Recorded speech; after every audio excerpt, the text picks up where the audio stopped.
एक पेडस्टल के शिखर पर एक 1.6 मीटर ऊंची मूर्ति लगी है। देखिए ये पेडस्टल है, इसी के ऊपर एक मूर्ति है 1.6 मीटर की। ठीक है, यहाँ पे 1.6 मीटर की एक मूर्ति है इस पर। ठीक है, इसी पर एक रखल है मूर्ति। देखिए एक पेडस्टल के शिखर पर एक पेडस्टल के शिखर ये हो गया, और शिखर पर रखल है 1.6 मीटर की एक मूर्ति। ठीक है, मूर्ति लगी है। देखिए यहाँ पर मूर्ति लगी है, तो भूमि के एक बिंदु से मूर्ति के शिखर का उन्नयन कोण। देखिए अब यहाँ से भूमि के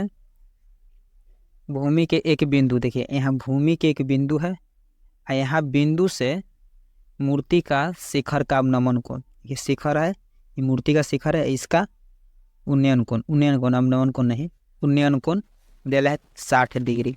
ठीक है, कितना दिला है 60 डिग्री।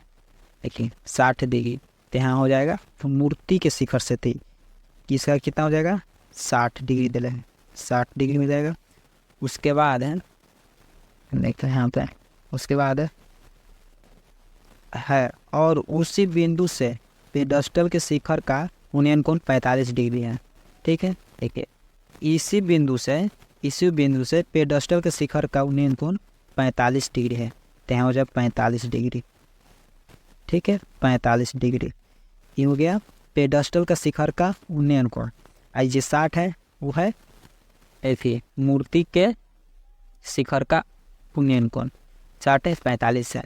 तो निकालना है क्या है, देखते हैं यहाँ पे निकालना है,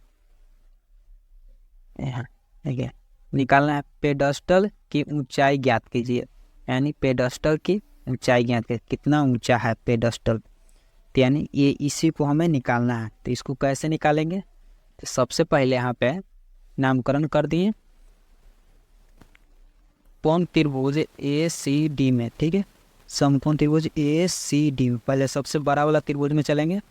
ठीक है, तो यहाँ लिखेंगे समकोण त्रिभुज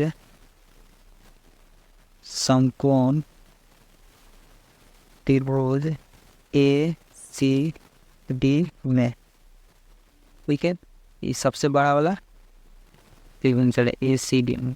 ठीक है, उसके बाद चलेंगे BCD। ठीक है, तो समकोण त्रिभुज ACD में चला है। ठीक है, तो देखिए ई हो जाएगा, ई लंब हो जाएगा, ई आधार हो जाएगा। देखिए इसको बोलते हैं कर्ण, ये से सूचित करते हैं यानी कर्ण। ठीक है, ये हो जाएगा आधार यानी बी, हो जाएगा लंब यानी पी। ठीक है, अब यहाँ पे कौन फार्मूला लगेगा P/B वाला फार्मूला क्या होता है tan का, तो यहाँ हो जाएगा tan थीटा। यहाँ कितना हो जाएगा tan थीटा, तो हम लिख देंगे tan थीटा का फार्मूला कितना होता है P/T।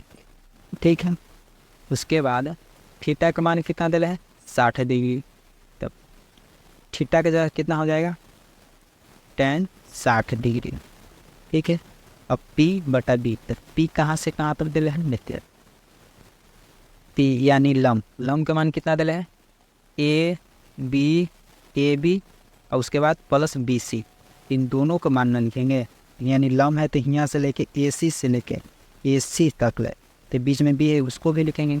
उसको कैसे लिखेंगे, उसको लिखेंगे AB प्लस BC। देखिए यहाँ से लेके यहाँ तक AB, यहाँ से लेके यहाँ तक BC, यहाँ हो जाएगा AB प्लस BC। ठीक है, ये लंब के मान हो गया, लंब का मान। अब आधार कौन मान होगा, ई वाला, ये आधार है, इसको मान ली कितना हो जाएगा CD, तो यहाँ हो जाएगा CD। ठीक है, CD हो गया। अब यहाँ देखिए AB के मान कितना दिले है 1.6 मीटर, तो 1.6 हो जाएगा। देखिए अब tan 60 डिग्री का मान कितना होता है √3, तो यहाँ हो जाएगा √3। अब बटा में कुछ नहीं है तो 1 मान लेंगे।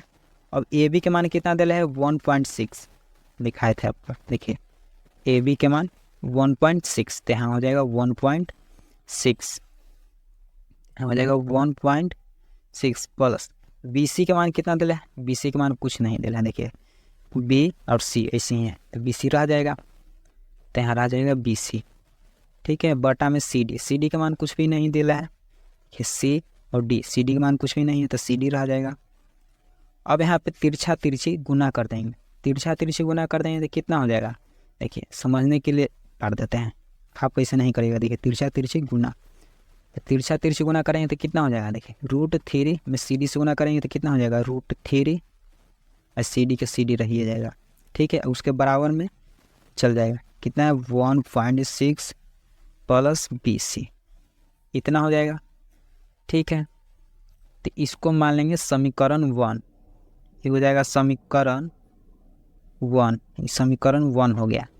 ठीक है, अब अगला को बनाएंगे, तो अगला हम चलेंगे कौन त्रिभुज में, BCD में, BCD, और BCD में लिखेंगे समकोण त्रिभुज BCD में, यहाँ लिखेंगे समकोण त्रिभुज BCD में। ठीक है, BCD में, अब समकोण त्रिभुज BCD में कौन फार्मूला लगेगा, देखिए ये हो जाएगा लंब, यानी हमें लंब निकालना है, ये हो गया आधार, तो लंब बटे आधार किसका फार्मूला होता है, tan का, तो यहाँ हो जाएगा फिर से tan, तो यहाँ हो जाएगा tan थीटा, tan थीटा का फार्मूला होता है P/B। ठीक है, अब थीटा का मान कितना दिया है 45 डिग्री। देखिए ये छोटे वाला त्रिभुज में, छोटे वाला त्रिभुज के दिया है 45 और बड़े वाला के 60 है, तो बड़े वाला तो हो गया, अब छोटे वाला बच रहा है तो छोटे वाला को भी निकालेंगे, तो यहाँ थीटा की जगह हो जाएगा 45 डिग्री, 45 डिग्री बराबर P, यानी P के मान कितना दिया है लंब के मान, देखिए छोटे वाले त्रिभुज में चल रहे हैं तो यहाँ खाली BC हो जाएगा, B और C। ठीक है, तो यहाँ BC हो जाएगा,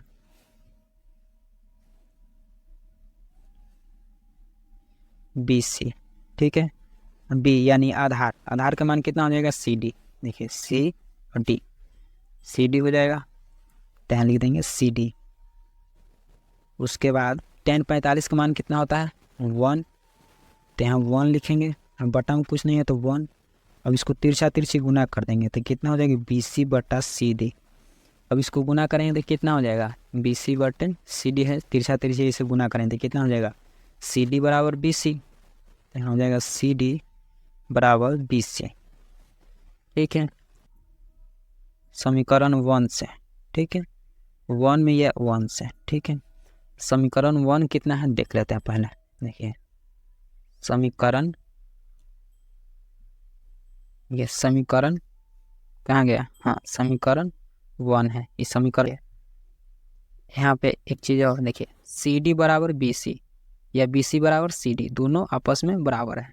ठीक है, तो यहाँ पे देखिए समीकरण 1 में है, देखिए √3 CD तो बराबर कितना दे लेता है इनमें BC, तो चाहे तो यहाँ पे √3 BC लिखे, चाहे √3 CD रहे, कोई दिक्कत नहीं है, तो बस उसी को हेर फेर यहाँ करल है और कुछ नहीं है। तो समीकरण 1 में √3 CD की जगह √3 BC हो जाएगा, तो √3 BC हो जाएगा। ठीक है, BC बराबर, अब जितना दिले है उतना लिख देंगे, कितना है 1.6 प्लस BC, तो यहाँ हो जाएगा 1.6 प्लस BC। ठीक है, समीकरण 1 से था। अब यहाँ पे कैलकुलेशन करें कितना हो जाएगा, देखिए यहाँ √3 है, अब BC है तो BC हो जाएगा। उसके बाद यहाँ पे देखिए ये BC है तो उसको प्लस से प्लस इधर लेंगे तो कितना हो जाएगा माइनस में, तो यहाँ हो जाएगा माइनस BC। ठीक है, उसके बाद 1.6 है, इसको भेज देंगे बराबर के उस तरफ।